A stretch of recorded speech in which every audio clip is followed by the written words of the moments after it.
Well, actually it's 7:01, so we can actually get the party started. How about that? Yeah. I got plenty to talk about. As people say, I tend to talk too much sometimes, but good evening, everyone. Welcome to the August general meeting of the Longmont Amateur Radio Club. I'm glad everybody was able to participate this evening, and I do appreciate you being here. A couple announcements before we get started this evening. Next month is our voting month for board members. So if you would like to put your hat in the ring or know somebody that you've talked to without doing it, please make sure you get the permission to nominate somebody for a board position. Please contact me and let me know. I'll be sending out an email. Try to do it minimum 2 weeks, but hopefully 3 weeks prior to the next meeting. So the next week or two of nominees and who's running, who would like to run for what position. So we've got the chair, vice chair, treasurer, and secretary positions. So the rest of the positions, of course, are nominated, are brought up by the board for other chair positions. So if you're interested and would like to put your hat in the ring, please do so and let me know. And if you want more information on what the different positions do as well, you can contact me. I will tell you that I am definitely going to run again for board president. So my hat's definitely, my name's out there. But again, I'll let you know all the nominees in the next couple of weeks if I get any more nominees. I also sent an email out a couple of weeks ago. Well, actually, I think it was last weekend. I'm looking for people to create an idea that I've got that I want to try to do.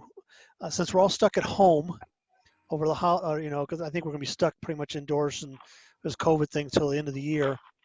I would like to, and I'm working on trying to get us a special call sign, but I'd like to have a couple of days or a day or two where we do a virtual Santa Claus over the air or a Santa on the air. So basically I'd send out an email to everybody saying, hey, Santa's on the air, get on our repeaters, and either myself or somebody who's got a deep voice that would like to volunteer to do it to play Santa Claus. I feel this would be a good opportunity for people to get their kids on the air, their grandkids, significant others, however they want to, whoever wants to do it, and maybe have a chance to talk to Santa Claus. And Santa Claus would be net controller, of course. They can be no more than maybe an hour on certain days in the beginning of December. But I'd also like to produce some special QSO cards for it, QSL cards for it, not QSL, QSL cards for it. So if you are interested and like to do artwork, if you'd like to send me some Santa Claus artwork, I'll throw that in the ring and we'll decide which one I would think would be the best, and then get you your artwork out there as well.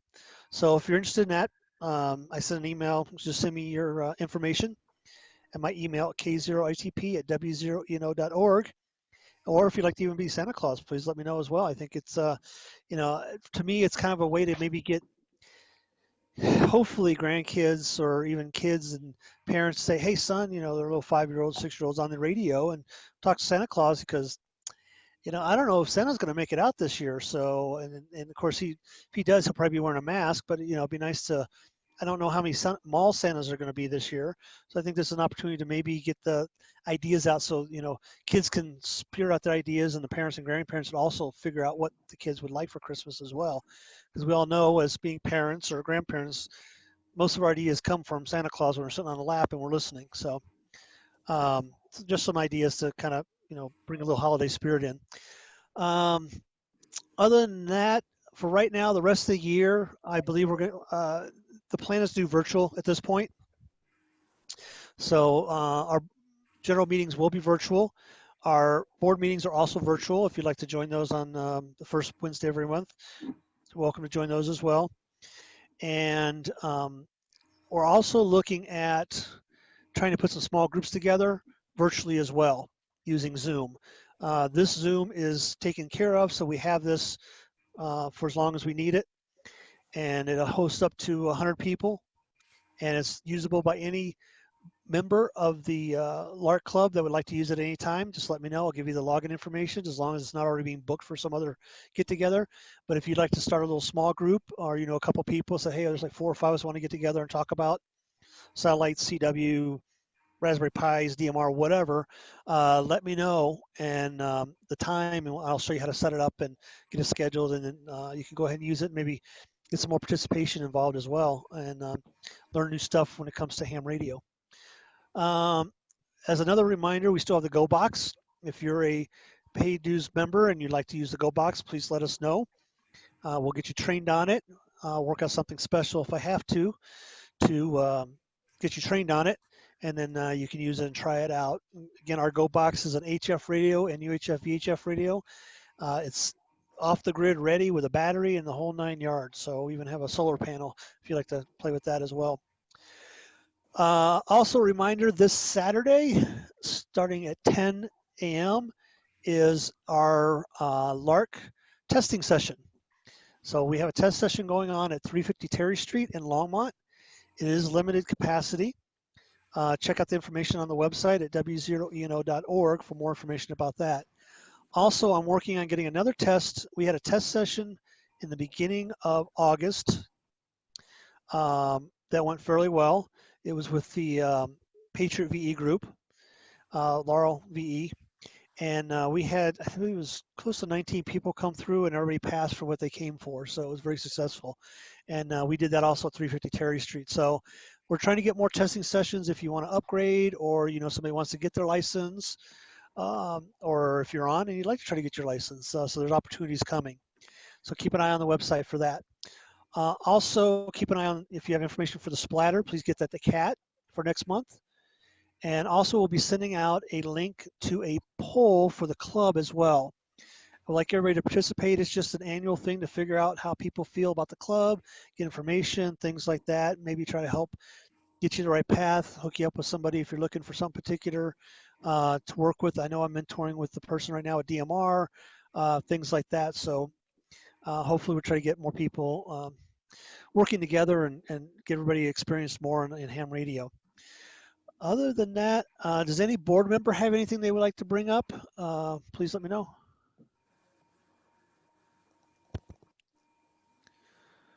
All right, I guess there is no events this year. We're still, I think, beginning of September, we'll decide about the Christmas party in December, but more than likely, it's probably going to be a virtual thing, and we'll try to put something together, maybe fun virtually. But we'll have to see how things go, because right now I know at least Boulder County shut down to the end of September, as the last word heard, and I'm almost willing to bet a couple bucks is probably going to be until at least beginning of next year. So I know this company I'm with is pretty much looking at the beginning of next year to even start bringing more people back. So everybody be safe out there. Thank you for participating this evening. If anybody doesn't have any questions or comments about what I brought up, Miss Amanda, I'll let you introduce yourself, and then the show will be yours. Okay, that's simple. Well, it's really nice to be here, by the way. And if you hadn't known, I'm here to present about Ham Nation. And the funny thing is that Ham Nation is getting ready to go live right now as we speak. So I was kind of looking over it to see when they're getting called up. So anyhow, I'll start the presentation, then I'll talk about where and when you can watch Ham Nation. But basically, it's all the time. First of all, I'm not having audio come through my headphones, so I want to make sure I'm not screaming at you. It's Chuck, do I sound okay? Yeah, you're fine. Yeah, Okay. you're not super loud and you're not super soft, so you're good. Okay. Plus, we're all hams. We're deaf anyways, so you're good. And you get the audio. You'll just have to learn the audio difference. It's the difference between using your Bofang or your ICOM. So you're turning it up for one to hear them on the repeater, and you're turning it down for the next one. Anyhow, nice to see. I see some familiar faces here in the room, and some very unfamiliar faces. So it's really great to meet some new hams in Colorado. And Mark is going to be hosting and he's going through the whole slideshow for us. Thank you, Mark. Mark's hosting this, and for those of you that join late, it's because my husband is a freak and doesn't want Zoom on any of our computers. So I have this one laptop I'm allowed to use, and it's this one, and it doesn't have Microsoft Office or anything else on it. So once again, my name is Amanda Alden. Thanks for joining me this evening. I'm looking forward to this, and I couldn't find a better logo, you guys. So if you need a better, get a higher quality one there. Yeah, we're working on that. I'm a graphic artist during the day, so if you need any help, just look me up. I might be giving you a call then. Okay. Anyhow, Chuck, thank you so much for the invitation. I really look forward to this evening. All right, Mark, we can move on from this one. I already welcomed you all here. Let me just go down the rundown of who I am. I'm Amanda, K1DDN. I live here in Canyon City, Colorado.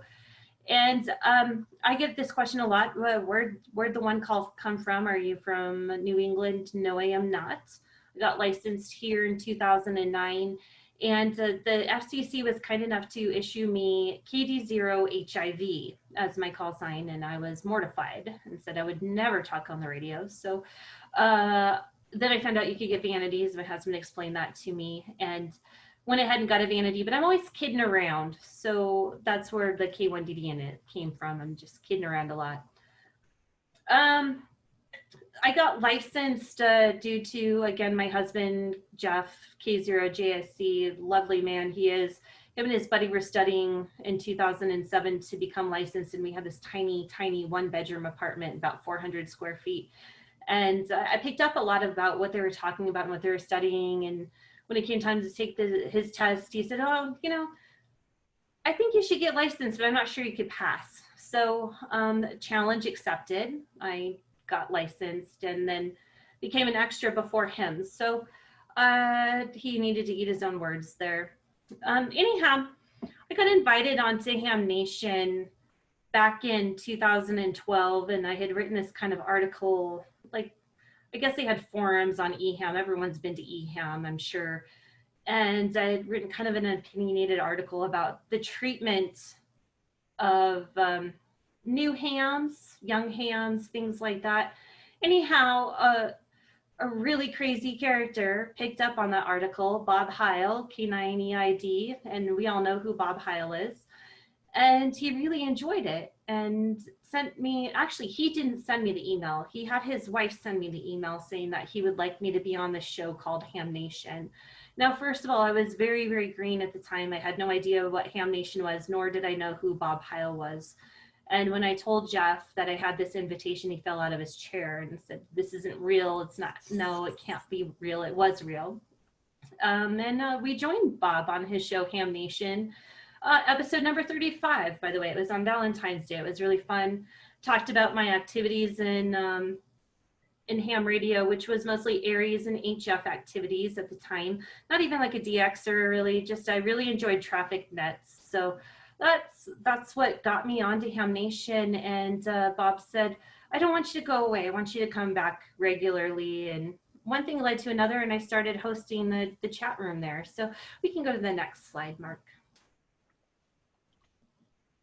A few more things about me personally before we move on. I've recently been asked to be an assistant section manager for the ARRL of Colorado section by Robert Wareham, our new section manager. Also the public information coordinator for the state. And another recent appointment was board of directors for Amateur Radio Newsline. I was really honored to be asked to join them. And if you guys aren't listening to Amateur Radio Newsline or don't watch them somehow, you're really missing out. You get some terrific all around the world news, what's going on amateur radio every week. So check out AR Newsline if you don't already know what that is. That leads me to, I handle the chat room for Ham Nation. So that's all of my current positions there. I'll just quickly go over our home setup. I know everyone wants to know what everyone's running, what's your antennas. We can go to the next slide here.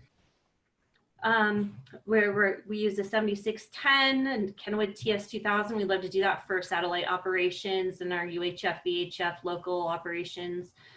We have a couple of amps there, 1,000 HTs.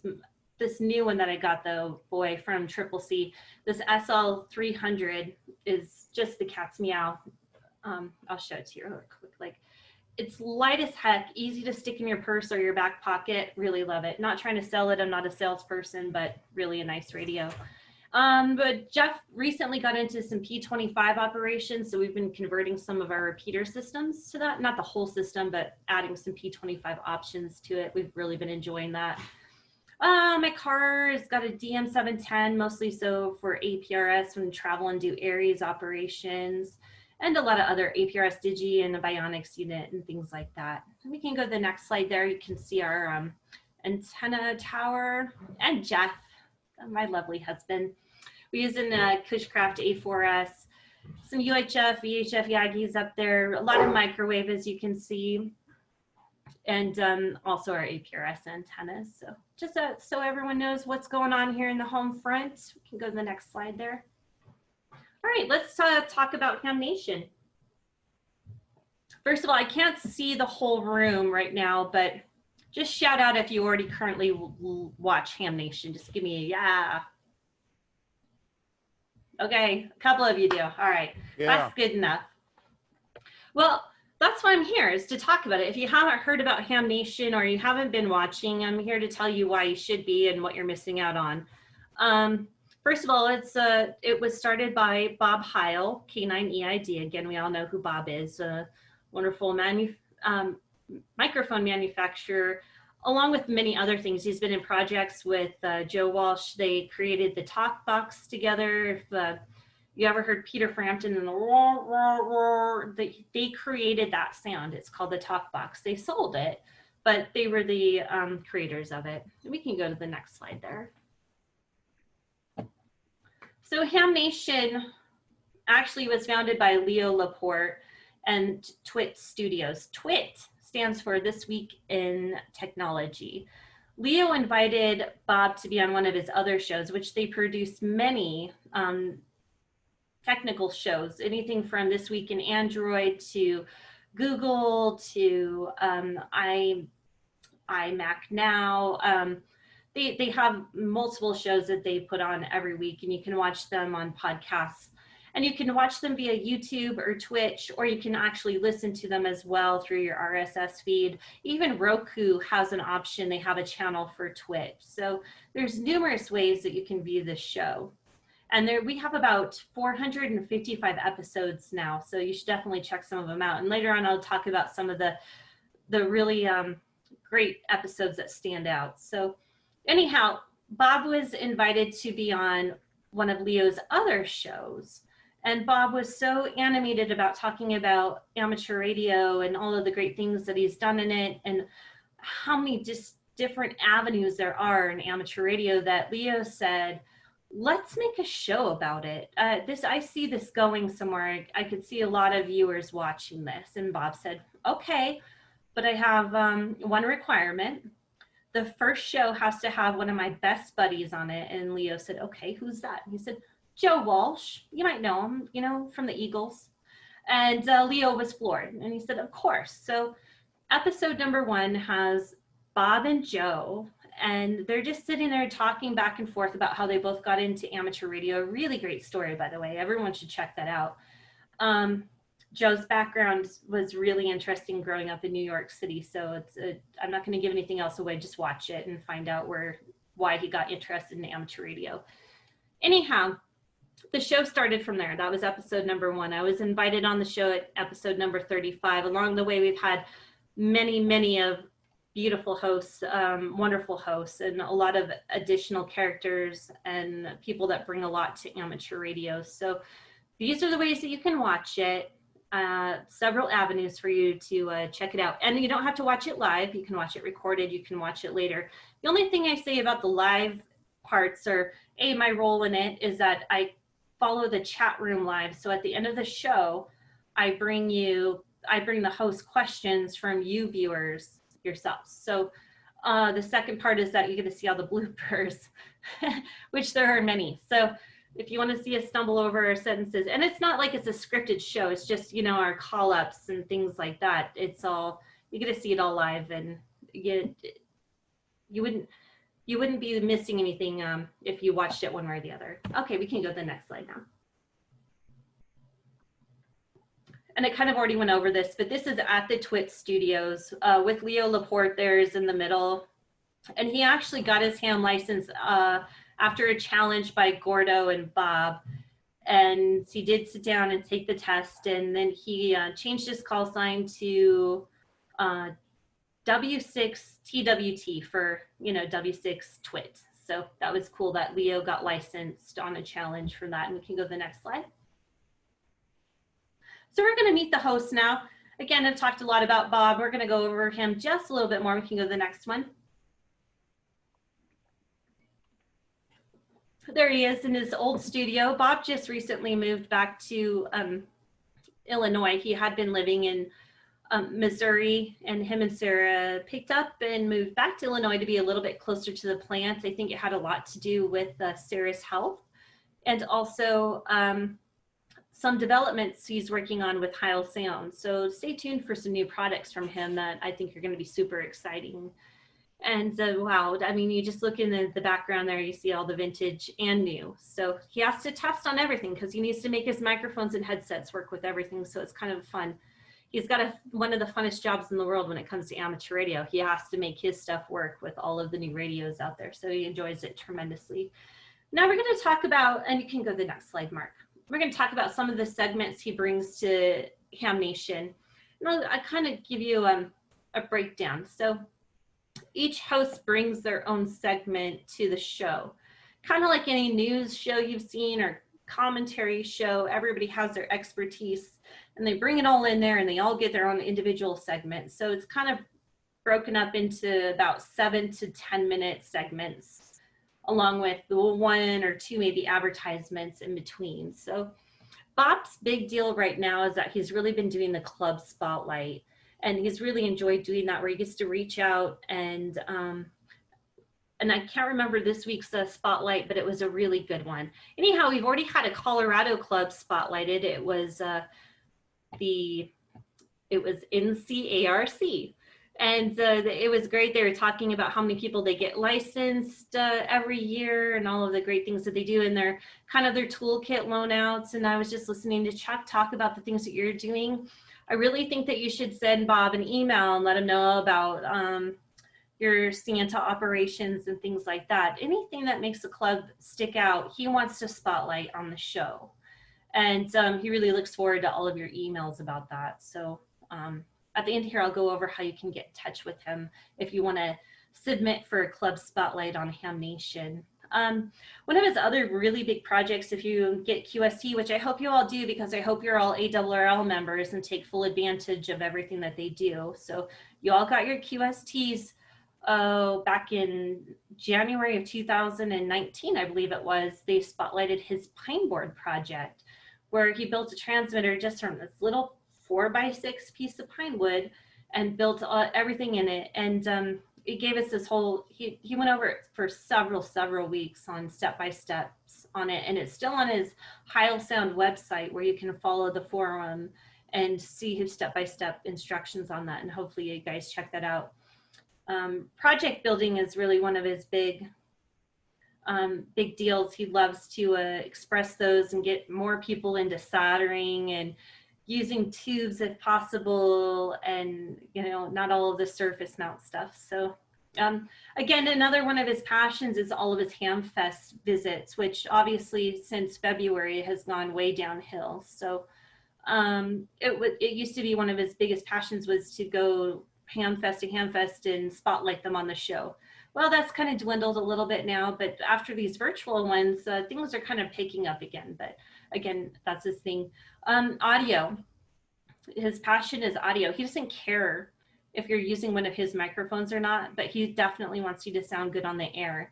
And he's going to help you troubleshoot it all the way, which makes him an amazing person. So even if you bought a Shure mic, he's going to help you figure out how to hook it up to your rig and make it sound good. If he hears you on the air, if he hears you on HF, he's going to dive into if you're having a problem, if you're getting some RF in your audio or something, he'd still take the time to help you out. He doesn't care. He just wants you to sound good. His very basics are sounding natural. So not too bassy, not too tinny, not too much power, just sounding natural. So these are some of the things that we go over on all of our shows, and he's an excellent teacher of it. Another one of his passions is AM. If any of you have watched the shows, you know that anytime there's some kind of AM events, he's going to talk about it, and he really enjoys it, and has encouraged everyone. They actually had the AM rally back, boy, it's been a while now. I think it was during the major part of the pandemic or right before, And he encouraged me to get on, even with my 7610, whereas most of these people use boat anchors to get on AM and be active. He said, no, just do it. They'll talk to you. Don't worry about it. Well, there were some snobs on AM that didn't really want to have anything to do with me, but most of them are very, very kind. And I got some QSL cards. So I have to thank Bob for that, for my first AM contacts. Bob's also, and I'm sorry about Delta there in the background. Again, I said WWE night, and she takes it very seriously. Bob is also an avid organ player, and he's been such since I think the age of maybe 15, which is amazing. So he plays organ at his church every week whenever he can, possibly. And then he also plays it on WTWW. And if any of you know what WTWW is, a major shortwave station out in Tennessee, and they're also avid hams. So they broadcast a lot of the amateur radio podcasts out there, and they do them on Saturday evenings. And then right afterwards, they play Bob's organ music for an hour. So check that out on WTWW, and you can listen to it on 5085. Great people out there running that station. And his other major passion is encouraging youth. He loves to reach out, loves to hear their stories. So, you know, youth up and coming, please send him an email, k9eid@awrl.net, because he might just take those stories and roll with them. He's really, again, very passionate about it. And Mark, we can go to the next slide. And I just want to show everyone a picture of Bob's Pine Board project. He put a lot of effort and a lot of work into this, and it was an amazing project, and he's still getting so many inquiries about it. It's amazing. So there you go. We can go to the next one there. All right, so we're going to introduce some of our other hosts here. This is George Thomas, W5JDX. Now, a lot of you might know him from Amateur Logic TV. He was one of the first co-hosts Bob brought on to Ham Nation because of all of his soldering and project building capabilities. So George was a big one there. And Mark, you can go to the next screen. Sorry about that. So his segment is called Smoke and Solder for obvious reasons. He really does do a lot of soldering projects, and he comes from a broadcast engineer background, and in fact that's what he still does. He kind of has a side segment called Tales from the Transmitter Site. So he talks about all of his nightmares up there when he finds smoke tubes and things like that, which is a pretty fun segment to follow.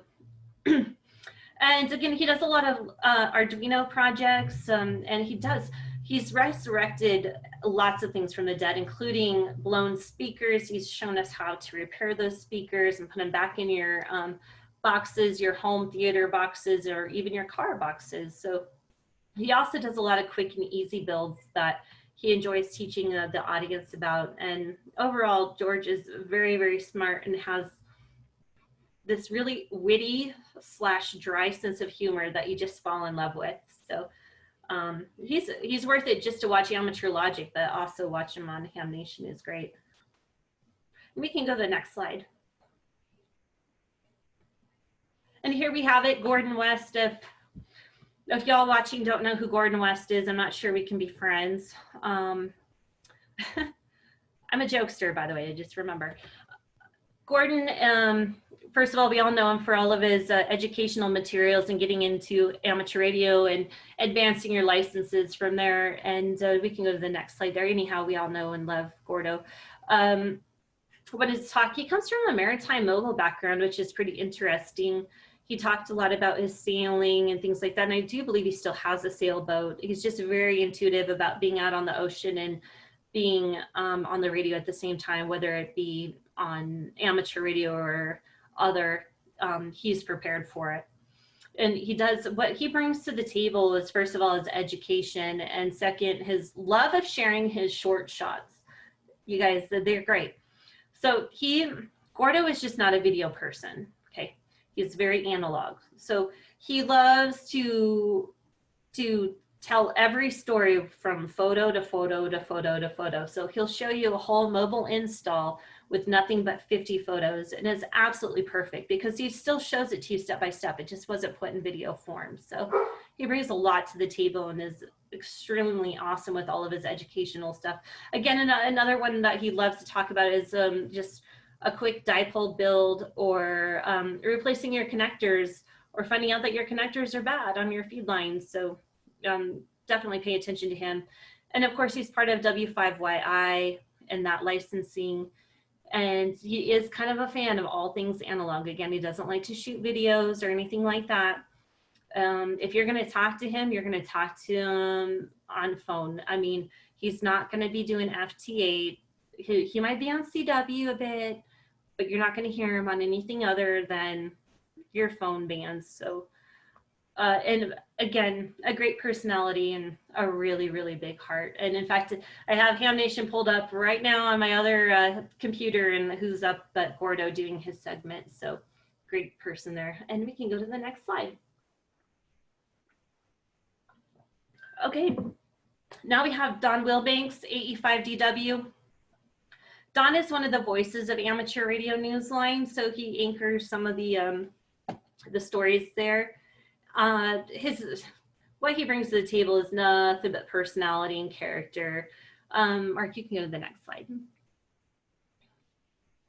So he's a former DJ, so he's used to talking on the air, talking. So when we have all of this, like getting the show ready to go and things like that, and we're still waiting for a guest to be called up, or there's downtime or dead time, dead air is probably what he calls it. He's the one that comes in there and fills it in with like, so I was driving to work today, and he has a story for everything. First of all, just a huge personality and a great character. So we really appreciate him being on the show. Not only that, he actually is pretty smart and brings a lot about his experiences in amateur radio. And I'd have to say that he's probably one of the ones that can bring stories to the table about, I used my simple dipole and I only had 100 watts and I only had a TS2000, and yet I still made this contact work, or I worked the Pitcairn Islands, you know, some of the things that he's done. He's kind of I did it the low budget way and it worked. So it's kind of fun to stay in tune with what he's doing. And now he's into satellite working, which I've been really enjoying following him on Facebook. By the way, we are all open to being your friends on Facebook. I would say Bob is not on Facebook, but the rest of us are. So become our friends and you'll get to keep up with us on a day-by-day or hour-by-hour basis, whatever you want. Anyhow, we love Don and we couldn't do the show without him because of his personality. So we can go to the next slide. Now we have Valerie, and Valerie is the queen of amateur radio. She truly is in V9L. First of all, beautiful face, but more of a beautiful brain. She is so talented and so smart in everything that she does. She is a serious contester and serious DXer. She popped the cork on making 300 different countries. She has so many awards for winning contests. It's ridiculous. And we can go to the next slide, because not only is she about DXing and contesting, she actually has a big heart and cares about working areas related events as well. So she deployed to Puerto Rico for Hurricane Maria. She was part of the Force of 50. During Hurricane Harvey, I don't know if everyone remembers that down in Houston, the humanitarian need was huge in that same year.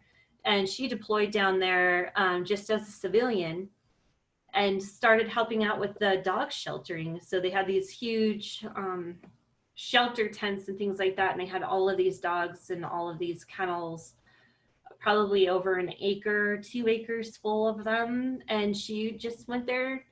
She brought her ham radio with her, but she also helped dispatch to help receive these dogs. And it wasn't over amateur radio, but still big heart to go down there all the way from practically Chicago, Illinois, and just on a whim to say, I'm going to go down there and do something. I don't know what it's going to be. And that's what she ended up doing. So bless her. She's a good person, and we really appreciate her on the show. And she teaches you all the tips and tricks on how to do contesting and how to do like club log and how to do live contest logging so that you can see everybody else's scores and your own. So you should definitely pay attention to her. Anytime you go to DX University or something and she's talking, you should stop and listen because she's got something to say. So we can go to the next slide. Now we have Dr. Tamitha Scove, brilliant, brilliant woman, scientist, WX6SWW. That's it. That sounds for Space Weather Woman, by the way. And she is a Space Weather Woman. That is also her website, is spaceweatherwoman.com. And if you're not following this woman, you should be, because if you want to know anything about sunspot numbers, EMEs, CMEs, anything like that, she is your person you want to follow and get information.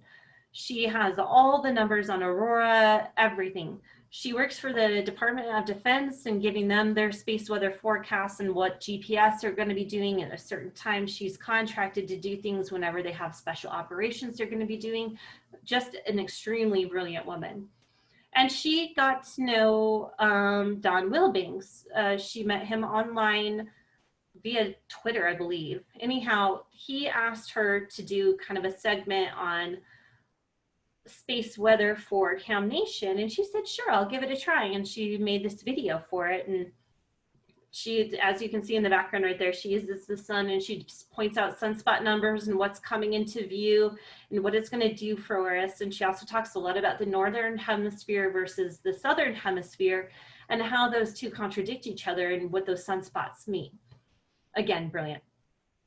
So anyhow, she did that one time and we said we would never let her go. So she now does a weekly forecast, and it's absolutely the most amazing thing in the world.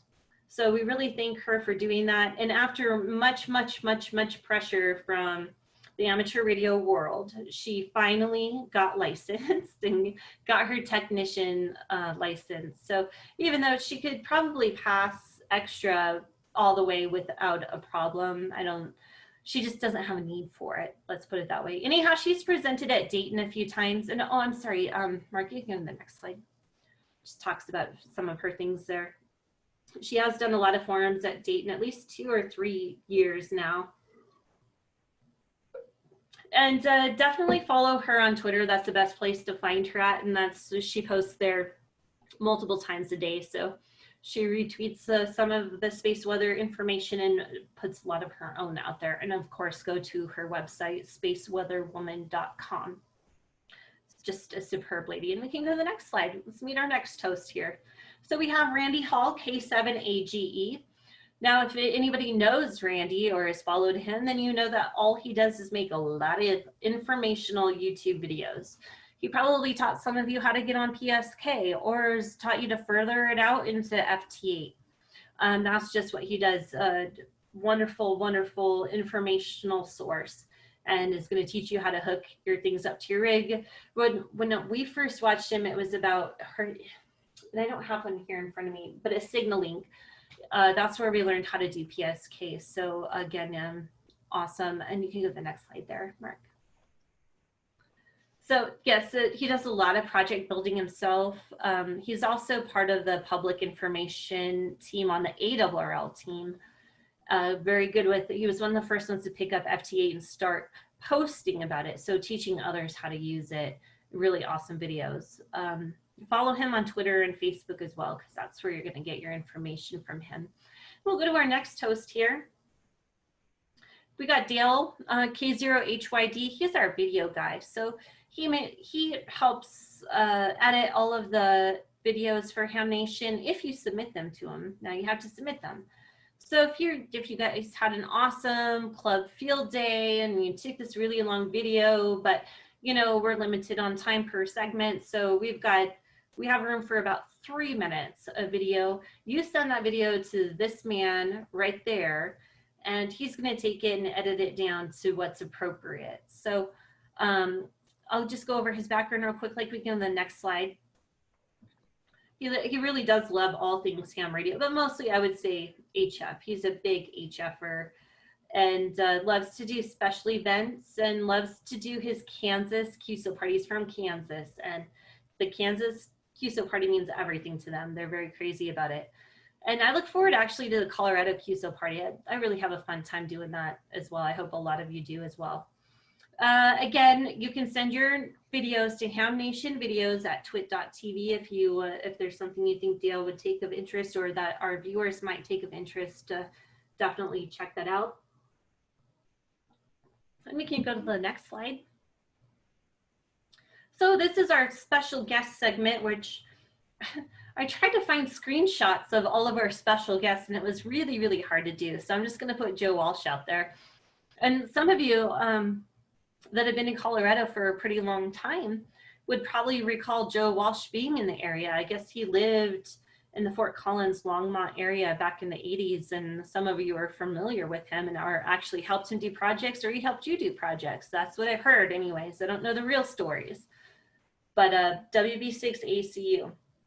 And he's still very avid in amateur radio, and it's always fun to have him on the show. He's been on quite a few episodes. I got to interview him in one of them. That was probably the time when I should have just said mic drop and retired from ham radio, because how could I go any further than interviewing Joe Walsh in person? That was a great time. I think it was episode 200 that he joined us. So some of the other significant guests, first of all, whenever we have a guest on, they're all special because we found something special in them. But some of the other well-known ones were the lead singer from like 38 Special, and don't hate me because I don't know his name. But anyhow, we really have had a lot of significant guests on there, and every week now when we're having a club spotlight, I think that they're all significant because they're all working hard in amateur radio. So I welcome all of our guests on the show. And we can go to the next slide. This is just talking about the most popular show, which I never expected. Was Bob asked us to do an all YL show, and I thought, I don't know that anyone's going to watch it, Bob. And he said, no, they're going to watch it. It's actually our most viewed show. So me and Valerie, we had Dr. T on there. You look at that familiar face down there on the bottom left, Katie Allen. We had some young YLs on there as well, and we really had a fun time putting the show together. So if there's ever a show you need to check out, look at number 261. All of us ladies worked really hard to put it together, and I still can't believe it's the #1 watch show. But all right, we can go to the next slide. This is how you get featured to be on the show. First of all, have a major story. I don't have that in here, but have something significant. If there is something that just happened, one time I answered the call of a rollover on our local repeater, and a father and son were out there with their ham radios because they had just bought brand new cell phones, so the phones weren't charged up. So they helped relay comms back to us, and we relayed them to our 911 dispatch. Those we want to hear about those kind of things. We want to feature you, give you a little bit of 5 minutes of saying thank you. We're glad that you got into amateur radio for a good reason. The stories can be anything. It doesn't matter. Currently, you know, COVID has been a big deal, obviously. If you were out doing the only thing you could, whether if it was an Aries related thing, we can't do Aries stuff anymore, right? Because we don't have any more events and things like that. So tell us how you did a food bank drive at your church and arrange the comms for it. Things like that are just we want unusual and different stories. So, and document very well. Anyhow, youth projects and unique project building are always a plus. We like those kind of things, and we do like it when you do your own video editing. But if it's not possible, send it to Dale and he'll do it. So you send one of us an email, but most likely Bob, K9EID@ARRL.net, and let him know why you should be on the show. So I always like to put that out to everyone, but definitely have more documentation. We don't want just a talking story. We do want to have some photos that go along with it. We can go to the next slide. So again, you can follow Ham Nation on Facebook and Twitter. And I would recommend Facebook because that's probably where we put the most posts, just an FYI. And we can go to the next slide there. And these are some of our significant shows to watch. Of course, #1 with Joe and Bob, getting it all started. 200 and 400 were both amazing episodes. 439 was good because I think that was the Colorado Club Spotlight, and now I can't remember. But anyhow, check out all of the episodes because they're actually all amazing. So you won't be missing anything, and you'll have a lot of catch up time to do, or listen to it on your long drives to work or whatnot. You can listen to them on podcasts as well. So you don't actually have to watch, even though I think the visuals are much easier to follow, especially when they're doing soldering projects and things like that. And so Chuck, real quick, I didn't know how much time I had. Did you want me to wrap things up? Oh, no, you're good. Keep going. Okay. I mean, this is interesting. Take as long as you need. Okay. I was just going to go over some personal activity stuff I think is next in the slides, but you can, so this was the Last Man, hopefully you're all Last Man Standing fans and watched Tim Allen on Last Man Standing. Jeff and I had a fun time going and visiting the set and operating from there back in December of 2019. We also did it in 2018 in December. This is their QSL card. John Amadeo is the producer of the show and is a ham. And together he worked with Tim Allen and some other writers on the show to say, well, he's going to be an amateur radio operator. So how do we plug that in? Well, they actually got it on the set and then invited hams to operate from the set right before show tapings. So we had the opportunity to go there, and I think there's a couple more slides that show us actually on the set. Here we are. That was last year, pre-COVID. You know, it's weird that we have pre-COVID and COVID now. So these were funner times when we were allowed to walk up to people and give them hugs and things like that. I really miss those times, by the way. We operated, this is the set. This is Tim Allen's office at the outdoor store, and it's actually functional. So we used it. They had a 7300 that year on set. So that was it was really a fun time. We made about 100 contacts in an hour, maybe an hour and 20. We really booked through them to try to get as many people in the logs as possible, but it was a lot of fun. And I think there's another picture from the year prior to that. Oh no, we got a picture on the couch. Sorry, I had to brag about that a little bit. Okay, so that's the set couch. That was fun. And then the next picture is, this was a year before, and that's one of the actors on the show, or was, Jet Jurgensmeyer, who plays Boyd on the show. He actually became a ham and went and visited Dayton in 2019, maybe it was. And he really had a fun time. He's really living it up being an amateur radio operator. And of course, that other very familiar face out there, if you don't know him, is Ray Novak there on the far right. Dealer of ICOM and the voice of ICOM, really. So a wonderful person to see at all of the ham fests, and always a pleasure to visit with him. So just kind of wanted to show that off. It was really a fun time. We can go to the next slide. And their jet is actually at Dayton. Again, I don't know how many of you guys have made it to Dayton. Jeff and I have never made it. So this year was supposed to be our first year, and we had bought our plane tickets and we were ready to go. And then again, COVID. So it's on hold. And unfortunately, our people were going through Frontier. They wouldn't let us hold a ticket that long. So we have to find another way to go. We might be driving, I don't know. All right, next slide. All right, I just wanted to talk about, I don't know how many of you are active in Aries. I'm an avid Aries person here. I'm the Regional Emergency Coordinator for Regions 4 and 5 here in Colorado. So if there's anything I had to choose more important than Ham Nation or HF activities, it's obviously my Aries activities. So I just wanted to show off some of the things that we had done here. And I know you have a great Aries leader up there. So I know we're all on the same page. Anyhow, we can go to the next slide here. This is us just doing a Snow Queen 5K event. This was supposed to be an all ladies event. So I was charged with setting up the van and getting it, the QRV that is, and getting it all operational and getting my ladies team together, which was kind of a challenge actually, to just have to handle everything myself. And I really relied on Jeff a lot to do some of those background things. So it was a great lesson, and being able to actually be self-sufficient and prepared. We can go to the next slide. This was during the quarry fire in 2018. Again, the QRV was requested to assist our county sheriff's office and our emergency management office. Well, basically our job was to listen for all air to ground traffic. We wanted to know if any heavies were coming in to make drops. We had our local volunteer wildfire team on the ground up there in the fire, putting it out, or making their lines, I guess I should say. And it was very important to watch their backs. So that's exactly what we did. We hollered out every time we heard a helo coming in to make a drop, any kind of drop that was going on, that's what we did.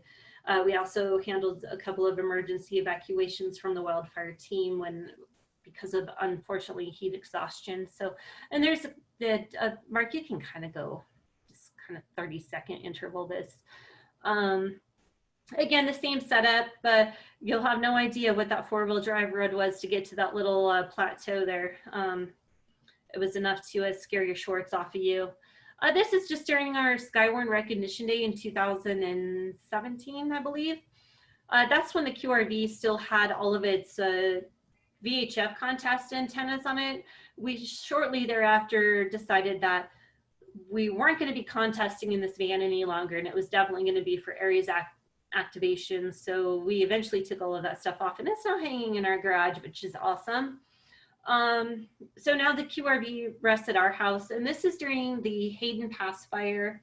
Again, we were handling, this time actually we had to handle several different things. We had to handle DTRS evacuation traffic. So we handled that for the sheriff's office. They needed to send everyone out in the field as soon as possible. So they left us there to man all radios and all search and rescue, and everybody else was out going door to door in a very emergent factor to get everyone out of there. That fire moved very rapidly, and it would have ended up being about 20,000 acres, which is nothing compared to some of today's fires, right? But it was just where it was moving into neighborhoods that was very concerning. So we were really glad we had the opportunity to do that. And that was kind of just the inside shot. I don't know how many of you have seen one of the RM-HAM QRVs, but that's kind of the inside. And Jeff there running his CAD software. Not that we had much time to take any pictures of that because it was very rapid moving. Go ahead, Mark. This is just the RM-HAM Field Day site. Mark knows everything about this. This is just a really fun time to get out and have a good time. Unless you're me, and then I want contacts, and no fun. Just get on the radio and make contacts. I'm very competitive. So, but Mark is great to hang out with on field day. And in fact, he outlived me this year, you guys. I'm gonna give him credit. You didn't get up at 5 in the morning like you promised for your satellite pass. I did not. I did not get up at 5 a.m. We wanted that damn satellite contact, you know, that the one contact to get you 100 points, and we could never do it. We tried our hearts out though, but Mark was a soldier and stayed up until about, I don't know, did you ever sleep? About 5:30 when you stood me up. Okay, so he went to bed about 5:30 and he was up, I swear you guys, he was probably up by 7 a.m. Anyhow, that's kind of, that's the other QRV that belongs to RM-HAM, and just showing off some antennas here from field day. That was not this year. This was about 2 years ago, I believe. And I don't know, do I have anything else in this slideshow?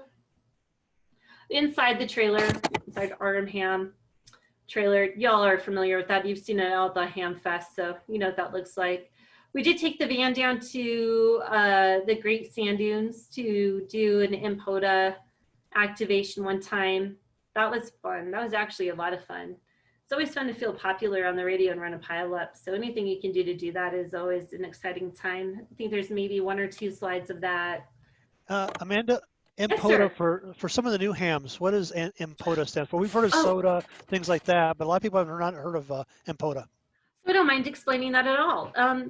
First, I'll explain what led to MPOTA. So we had the Centennial hosted by the ARRL, which was 100 years of the American Radio Relay League. So that was, once we had the Centennial event that we did, which was a lot of fun, the challenge of getting a W1AW stroke 0, stroke 1 out of every state in the United States, and along with their, somebody help me out. our colonies, not colonies, you know what I'm saying? Like American Samoa, the Virgin Islands, Puerto Rico. We had a chance twice per year, that 1 year, to make contact with them during the centennial. And it was just an all year long special event. So we had such huge activity surge from doing that special event that the ARRL knew that they needed to do something more to keep this kind of activity up. So a few years later, they decided to do the national parks on the air on their anniversary. So then they made it where you had this whole point-based system. You could all earn a lot of points and making contacts with all of the national parks on the air. And it was all kind of volunteered this time. So you would just decide and you would put it in the schedule and you would activate. So we activated the Great Sand Dunes National Park, whereas we have, so I don't remember how many national parks we have in Colorado, and I should be more in tune with this, I apologize. But let's say Rocky Mountain National Park. So that was probably a fairly popular one. Now there's some very rare national parks, first of all, because of their sensitivity, and second, because of how hard they are to get to. So let's start with the sensitive ones. I would say like, there's some with Martin Luther King, I believe. And anyhow, it's not like they want somebody to go there with a big pod box and set up this outrageous, hideous antenna and making loud contacts over something that is sensitive content. So you got to get permission to do those. So those were very, very sought after and very hard to get. Anyhow, it was a really fun event to try to make contact with all of them, and you got points for everyone that you did. So you got points as being an activator and points for working those activations. And I can't think of anything more fun. And I have to tell you, it was more of an educational thing for me because I had no idea there was that many national parks. And finding out, just once you find out that there's that park, you see them spotted or something, then you're going to go out to Wikipedia and you're going to figure out what it is and find out why it's a national park. So it was a great event tenfold.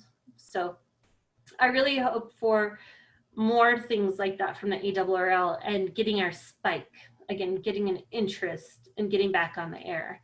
I'm very passionate about being on the air, so I hope everyone else does that as well. Anyhow, the National Parks on the Air was really a blast. And now they do parks on the air. So yeah, they still have a website for that, but it's more like your state parks and things like that, but they still do it. And a lot of people never gave up the fact that they got to go out and maybe do some QRP activations or operations, I should say, or taking their mobile communications out there and getting on the air, which I think really turned a leaf in a lot of people as well.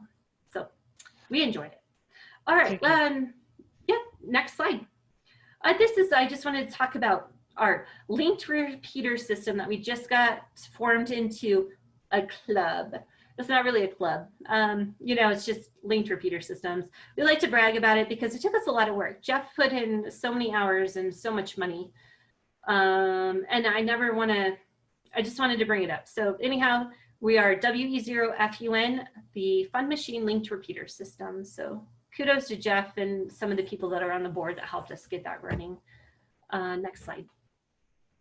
This is our status page for our linked repeater system. CallCon has the same thing, but theirs is not public. So I just wanted to kind of put that out there. Just search for WE0FUN status page. You can kind of see our whole repeater system there.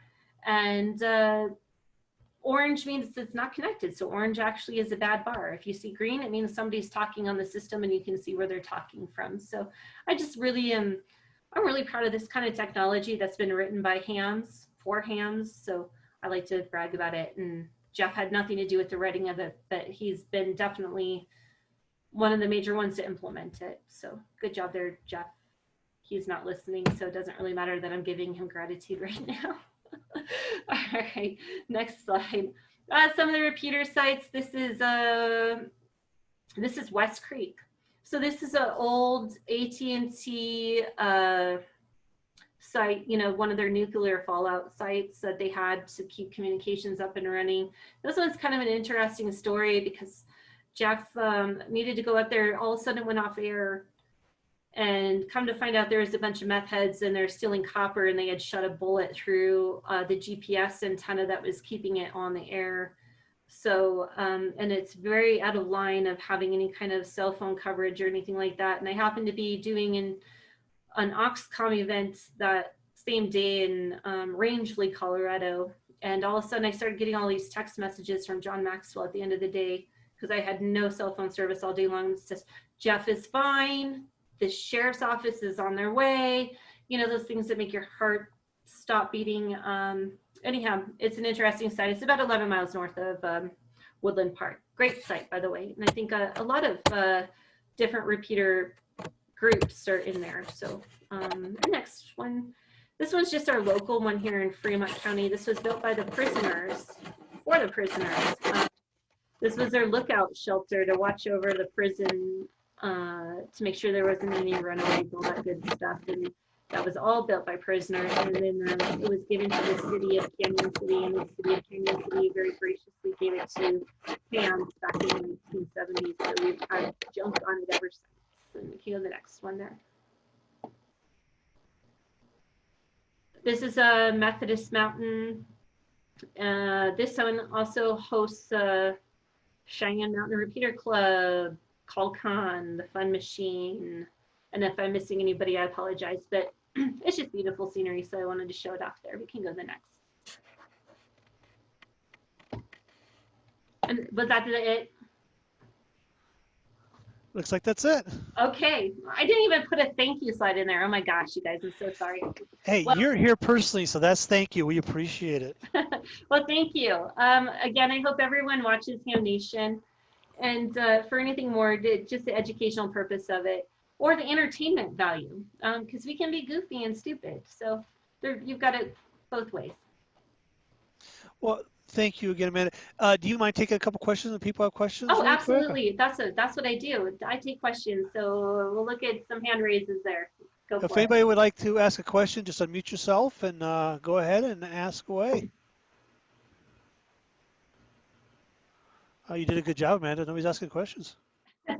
So ham radio is all about communications. How often do you folks actually get together on Ham Nation in one place? That's a good question. So most of them get together in Dayton, and we do a Ham Nation show from Dayton the week of.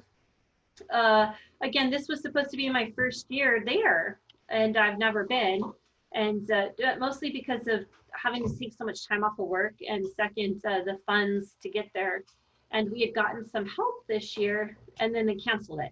So we're still waiting to all meet up. Now, I've met Gordo and Bob in person before, wonderful people, but at different Ham Fests, not at Dayton. So that's the one and only place really that we get together.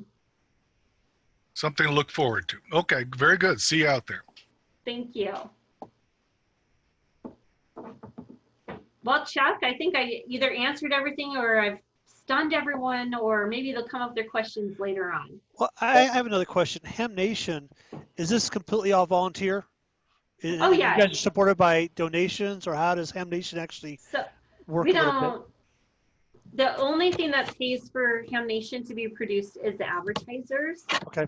And ICOM is the biggest advertiser. The second biggest one was TX Engineering.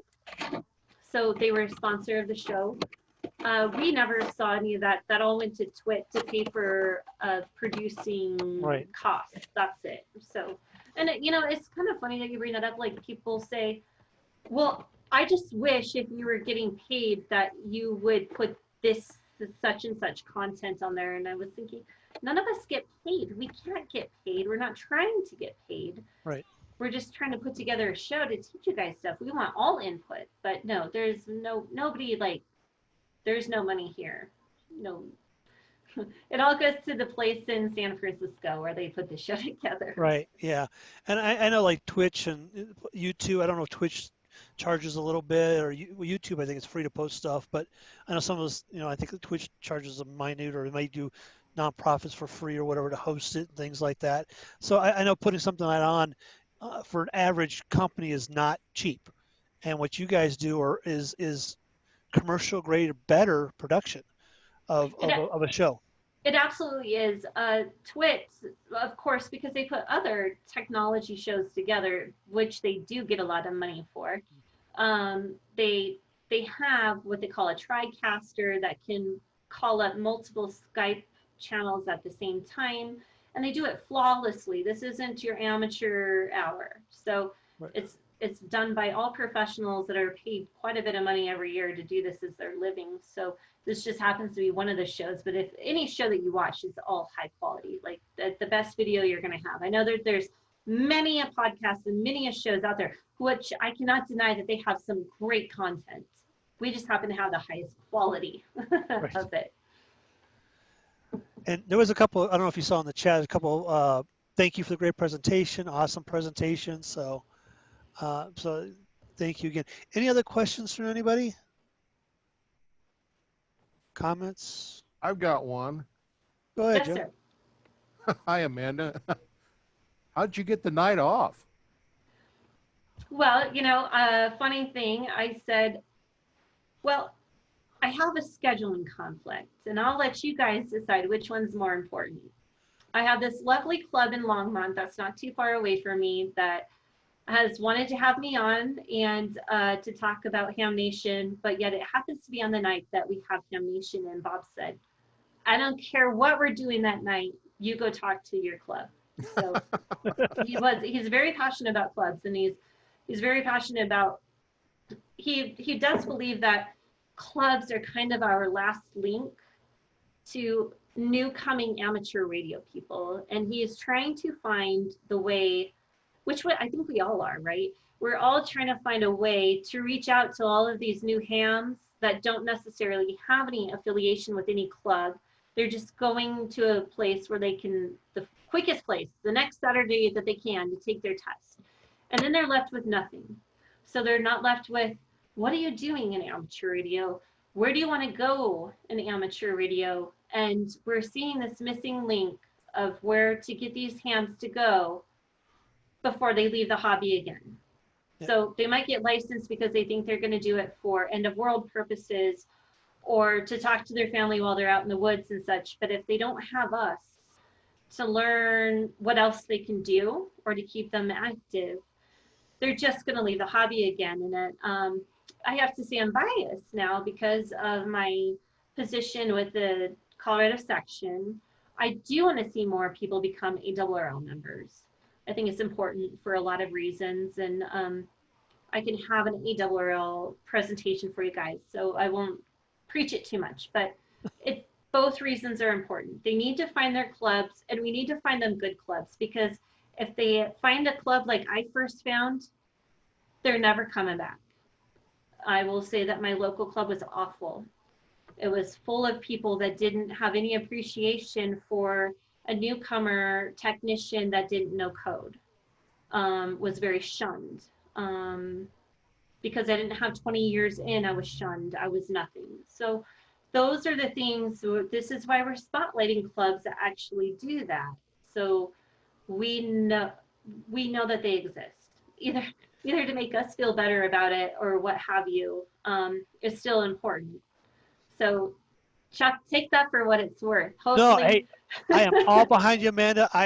I've been the board president for a year, and you can ask everybody on the board. I am passionate about getting people in. We have a great education program in our club.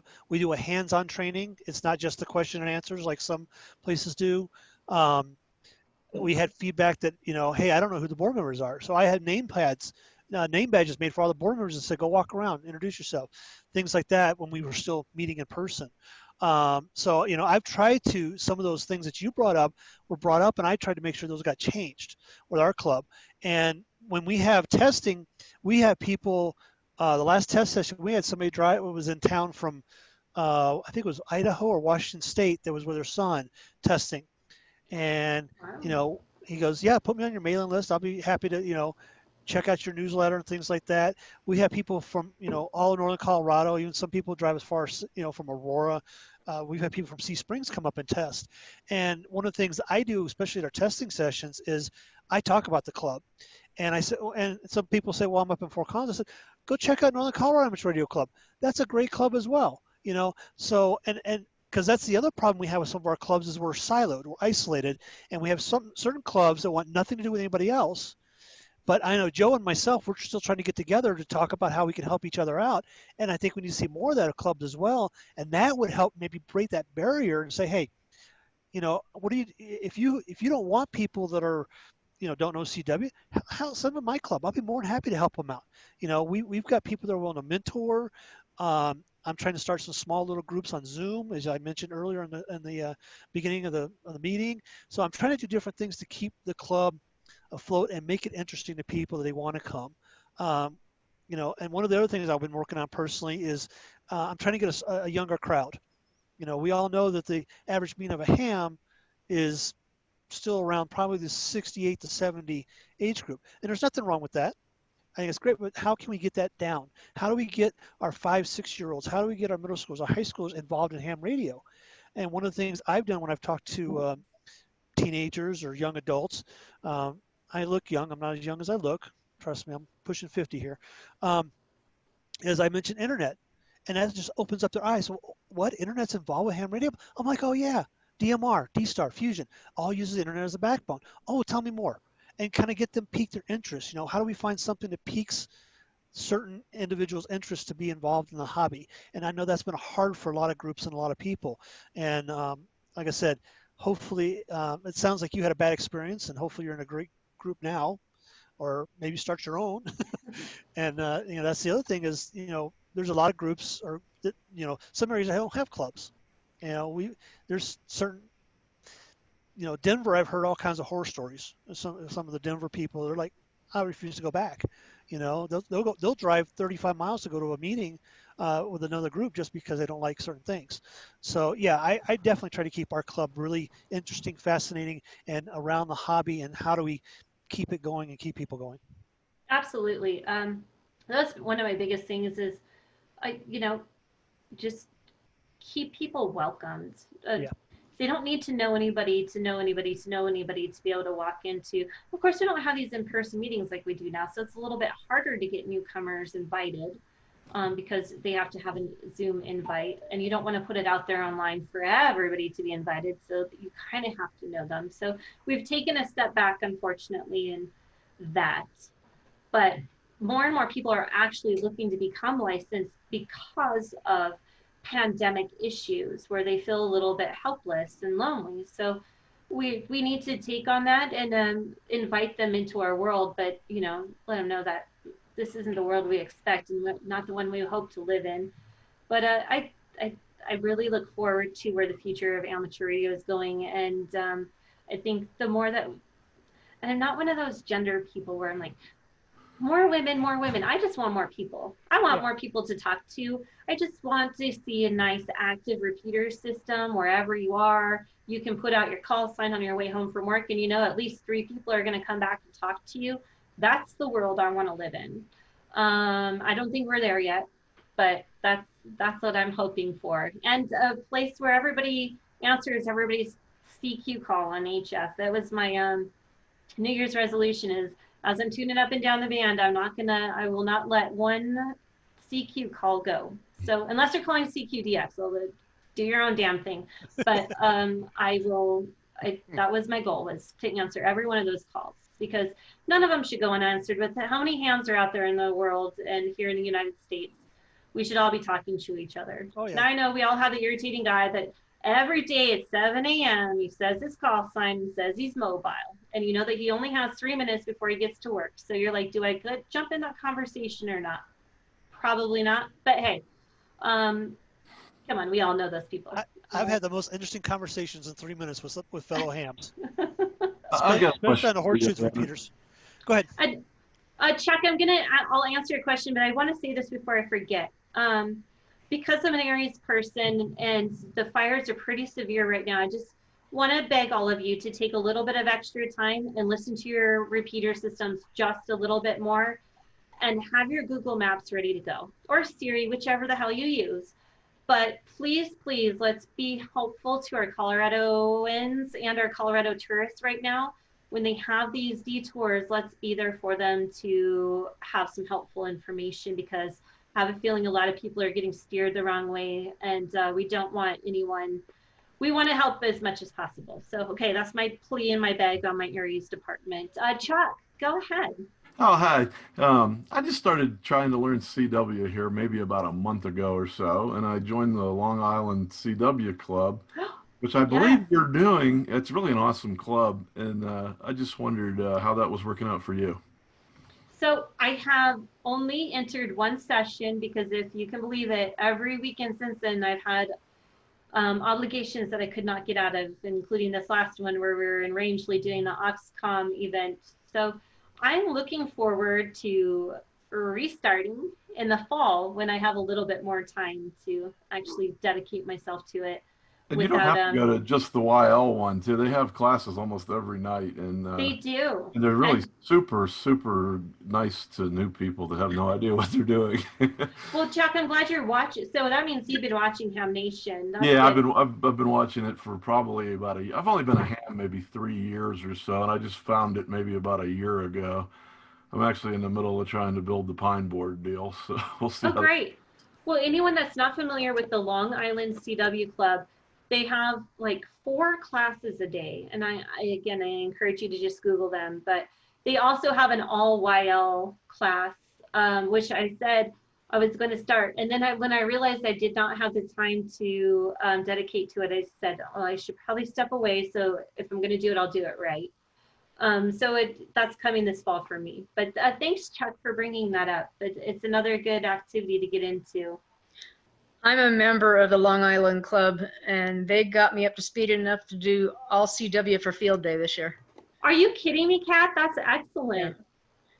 That's So great. And how long did it take you to? Well, I started teaching myself a couple years ago on LCWO.net, Learn CW Online, and I taught myself the alphabet, but I had no speed, and Long Island got me up there.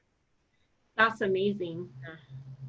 I'm not there. I learned the alphabet by listening. Again, I listened to it and learned it, but following it fast, quickly, no, that's a problem. That's And you can where I'm out. attend for your $30 membership fee for a year. You can attend as many other classes as you want, like 4 days a week with different instructors or whatever you want. So whatever fits your schedule. So it's great. That's pretty amazing. Any other questions, anyone? Yes. Go ahead, Richard. I have been away from ham radio, basically, especially HF, for 18 years. And I moved into a community where there's a HOA. And it's a pretty stiff one. And I only came across Ham Nation about 2 months ago. Okay. Have you ever talked about that in your programs, and maybe how we can, as a group, pull together? Because a lot of the people that are on here tonight don't have that problem, and most of them seem like they could care less. But those of us that are stuck here, we'd really like to see something done with the Congress. I know the 1162 in the House bill's probably dead or very close to it. When are we going to get something of substance and get it changed so that those of us that want to be available with decent antennas and so forth, in case there's a national emergency or local emergency? I mean, right here in Longmont, and we want to be involved, but we can't do it alone. We got to get everybody in the ham community, all of them, like 700,000 hams in the US. We need to get those. Those are a lot of votes. Maybe we can do that and get ARRL off of dead center and your program and others behind it. Sure. So Richard, well, first, before the show closes, I'm just going to turn around here and get to see my small little ham shack here. There's the show. They're wrapping up right now. So I just wanted to do that before they actually did wrap up. So there's Gordo. Richard, that's a very important and very serious question. And I could give you a very PC version, or I could give you the version that every ham would like to hear the answer of. So the very PC version, which I'll go over first, is that the ARRL says that they're on top of it, and that's why we pay our dues to the Amateur Radio Relay League. Sorry, American Radio Relay League, to make them fight for us for this. Now, we've already seen them do this and fail. We've seen it put on hold. We've seen management change places and again put on hold. So they're our number one hope. Unfortunately, we're going to rely on them to make this happen, and we need to. I wouldn't say we need to pay more to them. We don't need to pay more dues. They just need to handle it appropriately and make sure that they put the right people in position to. It's all politics at this point in time, right, Richard? So all we can do is hope that they can put the right people in place to put the right people in place in Washington, D.C., or to our congressmen here locally in all states, and get something like that passed. In the meantime, what we do as hams is we freaking adapt. So we learn to escape our HOA regulations. So that's why we put things on our segments about how to skirt around HOAs. How do you put up that attic antenna? How do you do this? How do you do that? Because guess what? That's most likely what you're going to end up doing. I do not see any way where we are possibly ever in this world imaginable, and you guys can quote me on this, going to pass something through our Congress that is going to give every amateur radio operator the right to put up a 100-foot tower in their backyard. That's not going to happen ever. You guys can argue with me or put your discussion out there, but it's true, matter of fact. HOAs are awful and very strict, and I see people are dropping. I'm not sure if people are dropping off, or maybe you're just doing your cameras, but it's a hard battle, and it's all uphill, my friends. So I don't have an accurate answer for you, except for that we can all say that we're going to give money to our associations to make sure that the right things will get passed. Probably not going to happen in this election year. I don't see it happening in the next 4 years. So we can keep hoping, but that's, Richard, my answer. And I'm sure it wasn't much of an answer, but that's what I got for you. And to add to that, Amanda, what a lot of people have done, they've joined their HOA boards to try to make a change as well. And I, I agree with you. I'm never going to see a 100-foot tower in my backyard in an HOA, but a lot of hams aren't asking for 100-foot towers. We're asking for 30, 35, or maybe 8 feet, 10 feet above, things like that. And I think that's where Richard was kind of going. And I agree with you. I don't know if it's going to happen anytime soon, but yeah, we need, as a ham group, hopefully, and I don't know if maybe we can write ARL to try to say, hey, we're backing you. How can we make this happen sooner than later? And also, yeah, I'm on the verge of ask for forgiveness and not for permission. So I've got an octopus hanging in my backyard at 20 feet, and nobody said anything yet. So, but it's on mass, so I could take it down easily and things like that. So, so we do as hams have to find a way to get around things and make it work, whether it's in the attic or throw a mast up, or I've got a 30-foot flagpole that I put an inverted V dipole on occasions and take it down. Then they can't say much about it. And if they maybe take a flagpole down, I'm going to basically call them communist and say, okay, argue with me. Well, his wire's off. I'm like, oh, it's holding my flagpole in place. Exactly. So there's arguments. We have a friend that lives out by DIA in an HOA, and he has a G5RV Junior that he hangs from his top deck of his house down to the lower deck of his house. Has it based in a 5-gallon bucket of sand and wrapped it around his patio poles. So if his neighbors know what that is, they're creepy, and they're hams themselves. So I'm not trying to buck off the fact that there's a problem with HOAs. Just trying to say that there's ways around it if you really try. It takes some work, and it's not going to be the most satisfactory HF antenna in the world, but there are things. But it's not what I would want. I'll tell you that. I mean, right. I wouldn't be happy with that. You like your 100-foot tower in the back with your Yagi up there. I do. It's only 55 feet. I'm sorry, 55-foot tower with your Yagi up there. Are you only doing 100 watts? Or are you pushing 1,000, 1,500 watts? What are we pushing You on know, HF? with our Kenwood 922, we could push 1,000, but if I needed more than like 300 or 500, that would be it. Only to a de-expedition or something would I do that. But first of all, because I don't like the audio. Like people that are pushing 1,500 watts sound like shit. Sorry, you guys. Yeah. Sorry. Oh, you're good. Sorry. Well, adults here. We're speaking freely now. They just sound so overdriven and so awful. I'm just like, you're gonna blow my ears out. Now that's what you need to bust a pilot. Do it. But if you just want to talk on a daily basis, like to your buddies back in the East Coast, don't do that. I hate that. It sounds so terrible. But again, all of our personal opinions. Any other questions for Amanda? Well, again, Amanda, thank you very much for presenting this evening. It was very interesting about Ham Nation. I know we have one newbie who's not even a ham yet that joined this evening as well, so hopefully he gets a lot out of it as well. And we have lots of new people, techs, getting their licenses all the time.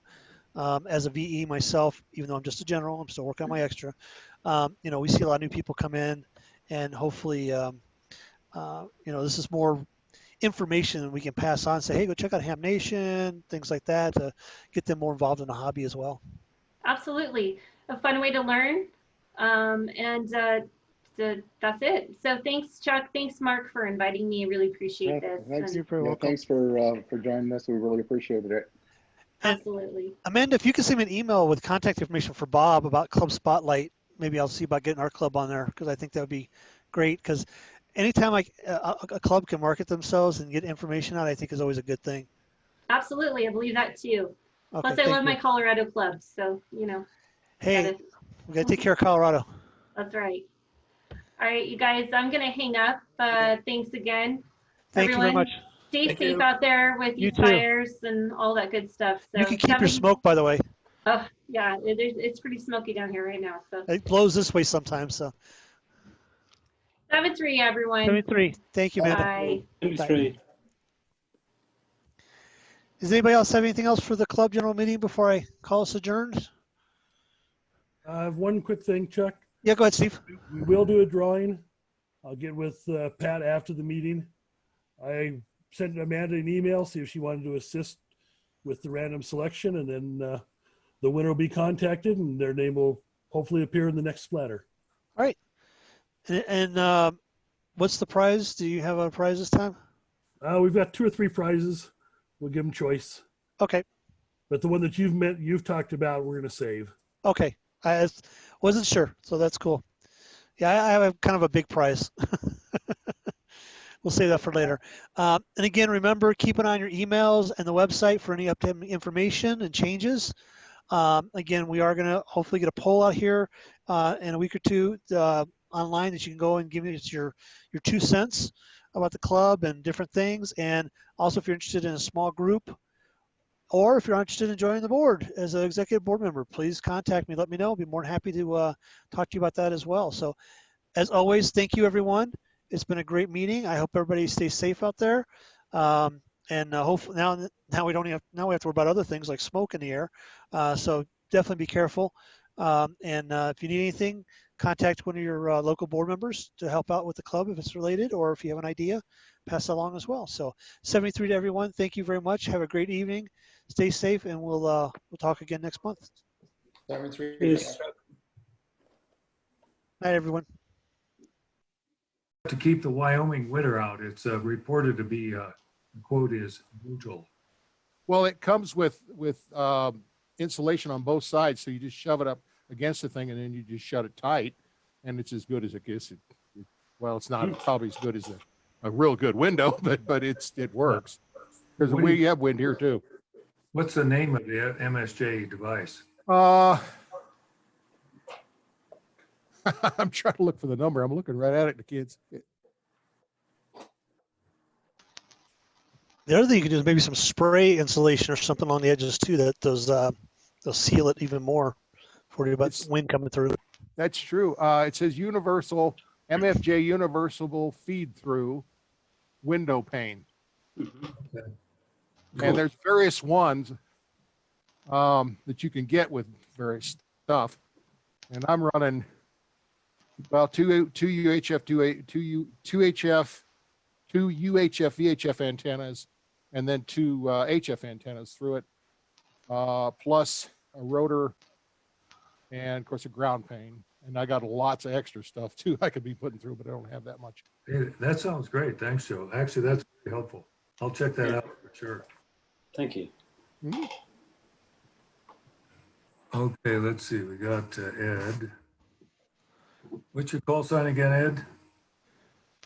Ed is a, I'm sorry, Steve is a newcomer. Ed, I asked to put his call sign on. He hasn't done it yet, so. Steve M. So what's your call sign, Steve? He's a newbie. He doesn't have a call sign. No call sign. No call sign. I need a license NC. and some guidance. Hey, but welcome. That's what this is all Zero about. call. Yeah, welcome. Thank you. What's Ed's call sign? Something I forget, Ed. You're muted. You remember Ed's call sign, Chuck? I do not. I can look it up really quick for you if you want. I could. Mute. WA7EM. That's it. Thank Thanks, you. sir.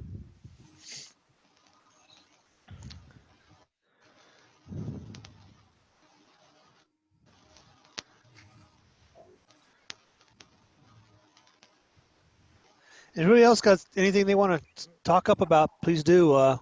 Don't let some of us hog the 30 minutes we have prior to the meeting. So if you have any questions or comments, suggestions, please don't hesitate to speak up.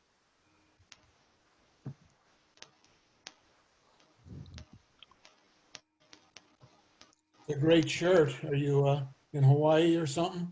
I wish. I'm sitting in my office / loft / ham shack / storage area. Pretty much does it all.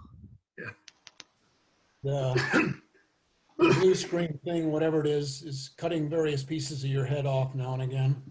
It's because I lean back in my chair. That's part of the problem. There, that's probably better because I just moved my camera down. All right. There you go.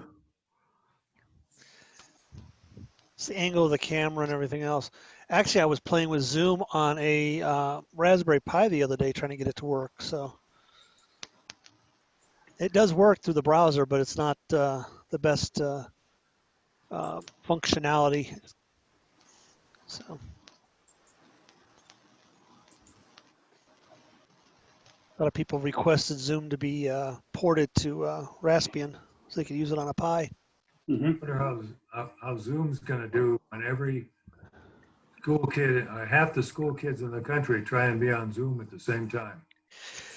Well, from what I understand, we're actually proof of concept with Zoom right now, and apparently the CEO of Zoom and our CEO know each other. So apparently they're using some of our chips and some of their infrastructure, and so far apparently they have no issue. They're ready for millions of more people to get on. They've got servers, distribution servers all over the country, all over the world to handle the traffic and everything else. And I'm on Zoom meetings all the time, and I mean, unlike WebEx, Zoom's not advertising, hey, offset your meetings, yada yada yada. So I think their infrastructure is pretty solid. And with Xilinx FPGAs and chips like that in their infrastructure doing video acceleration and things like that and compression, so far I've seen no issues. My daughter's a teacher, and she's in meetings that have hundreds of participants. She says it just works, that it's a huge meet. Well, it's not just 10, 20 people. It's that many hundreds of people, and it works. Is that Zoom or WebEx, or does it vary, Ed? Zoom. Zoom. They had, we did in fact, you guys probably remember this. We did a Skywarn thing with the AWS. Mm-hmm. They had 1,500 people on that same thing. So if it'll handle 10, for sure it'll handle 1,500 apparently, no problems. Yeah, actually, there's different licenses for different amounts of people, and I've heard of events all the way up to about 3,000 plus.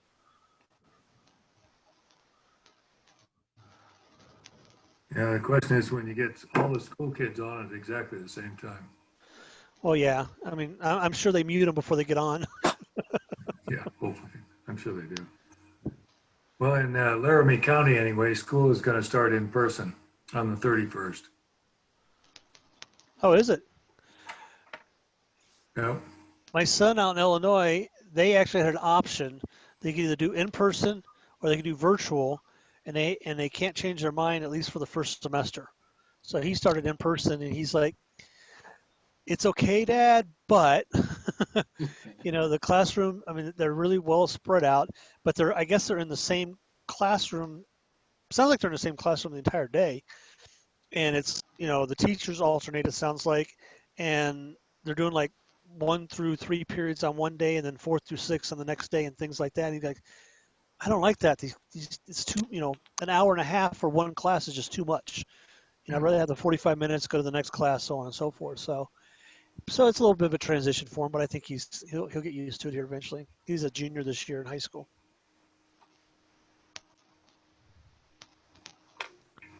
Evening, Ron. Evening, everyone. Hey, Ron. Hey, Ron. Good evening. Everybody knows Ron's call sign. It's me. I do. Yeah, so do I. It's an RAS on the end. I remember that. Those are my initials. Should we have a guessing game with the middle initial is with the A? You're welcome to, but it's Alan. Alan? I was thinking Andrew, but. I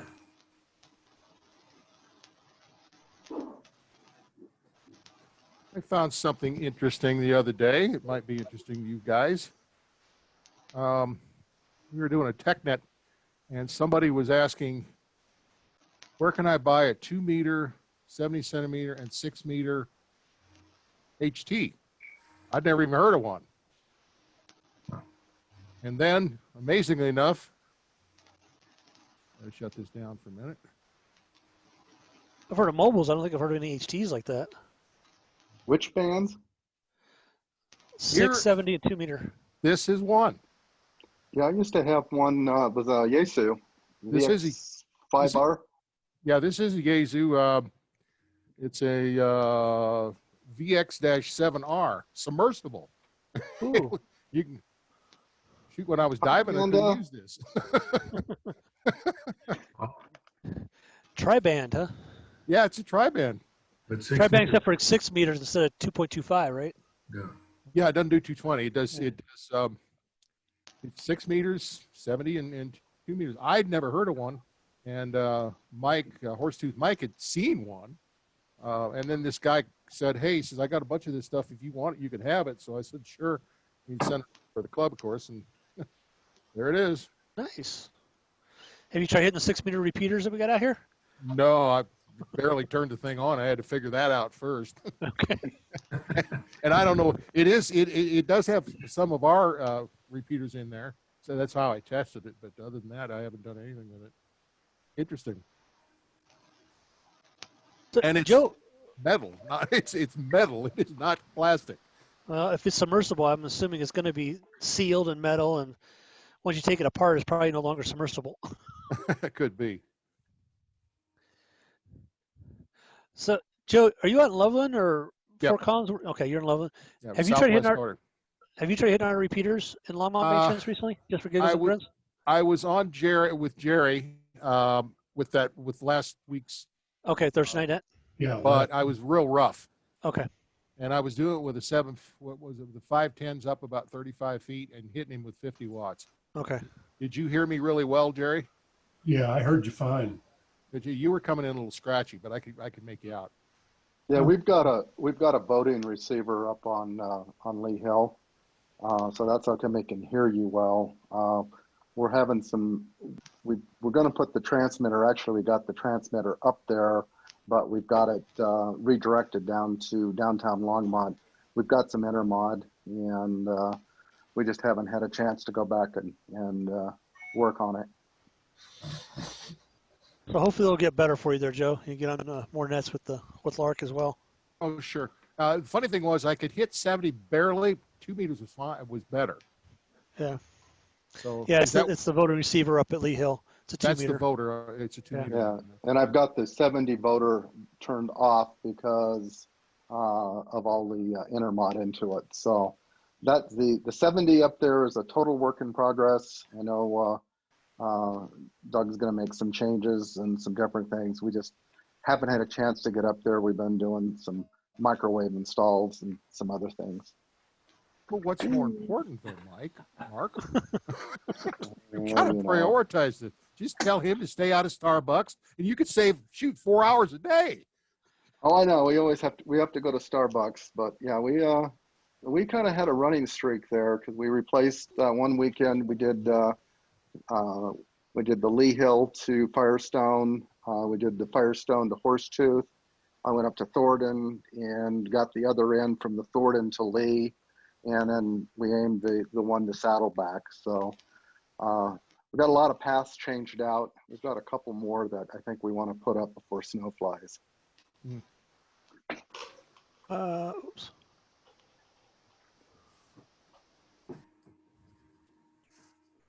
right. Amanda joined us, so I just made her a co-host.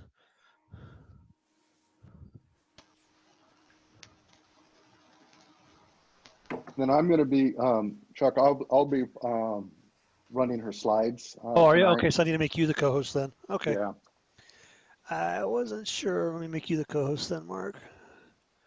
He has to be co-host because my husband is a security freak, and this is the only computer I'm allowed to use Zoom on, and it does not have Office or Open Office or anything that can play a PowerPoint. He must be an InfoSec guy. He's one of those ARM ham guys. You know, I'm sure you guys all know Joey and Maxwell and stuff like that. He's like one of those. So it's not. It's still touching our home network. So I absolutely have no idea what the problem is, but it is what it is. So bye. Nice to join you. Good evening. Thanks for joining. I appreciate you presenting this evening. Absolutely. I see everyone in all of these awesome backgrounds. Mark's in Hawaii, and we've got Jerry. Where are you, Jerry? Is that Arizona? It looks like your background is Arizona.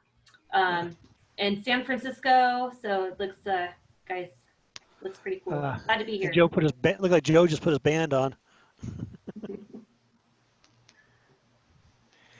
Making fun with Zoom. That's me a week ago. You a week ago? A week plus? Yeah, a week plus. We don't say we're not old, we're just experienced there, Joe.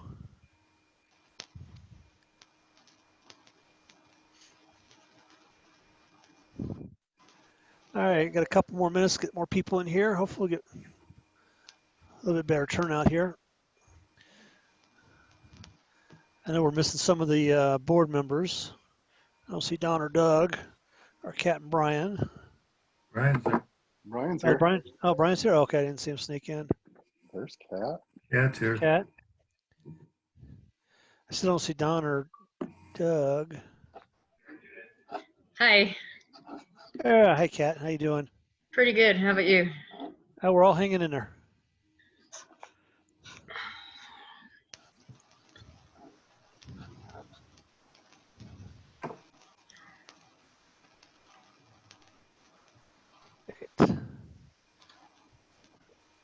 I hear the dings coming in, so we got more people joining us here. And if you don't have a call sign, if you put either no call, rename yourself as no call, or put your call sign next to your name, that would be helpful so that Pat can keep track of everybody. Make sure you get counted for tonight's meeting.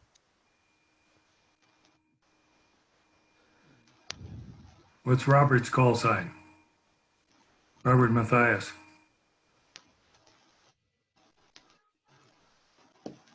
You're muted, Robert. Yeah, I just put it up there. Oh, WA0JJC. Welcome. Thank you. I had to reboot my computer to join you guys. Oh, that's why. Okay.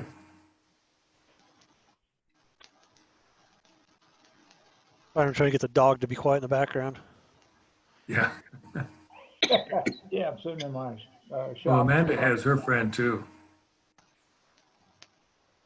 I do. I have two actually. And every time I want to get on the computer and do something via Zoom or Skype, they decide that it's WWE times. So they start wrestling around in the background. So I have to call one of them to me and say, come here and say hi, because it's a good distraction. We have a German Shepherd, and we adopted him when he was 3 months old, and his shelter name was Radio, so that's why we adopted him, because we felt Cool. it was meant to be. So, and he's got ears like radios, that's for sure. So it's, I'm gonna say it must be the ears.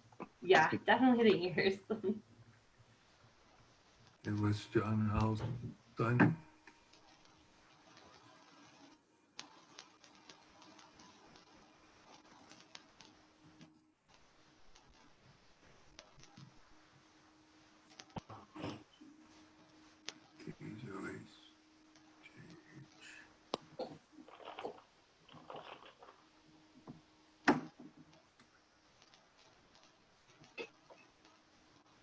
All right, figured out where puppy was barking.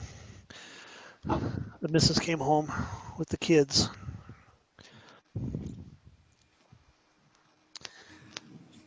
All right, we give about another minute or two and we'll get the party started.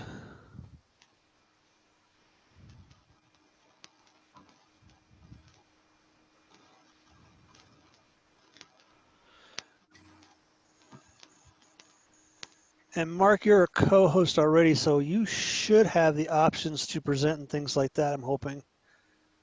So. Okay. What do I see? Do I just do the share screen for that? Or Yeah, do I have you to should be do able to just do the okay. share screen Yeah. and then whatever app Okay. you want to do it to, if it's PowerPoint or Yeah. Open Office, whatever. Yeah, make sure I got the PowerPoint open. See what you should have, Mark, you should have a little fan next to you blowing your hair a little bit in the wind with the background. That would really take your away.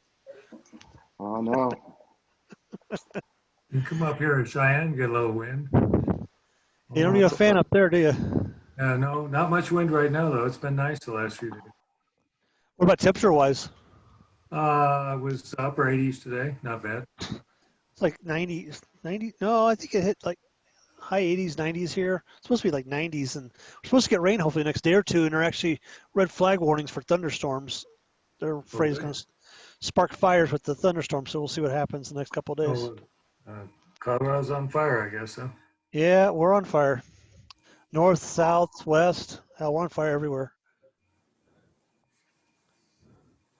It's pretty cool to watch the smoke clouds come out of the south across the Front Range.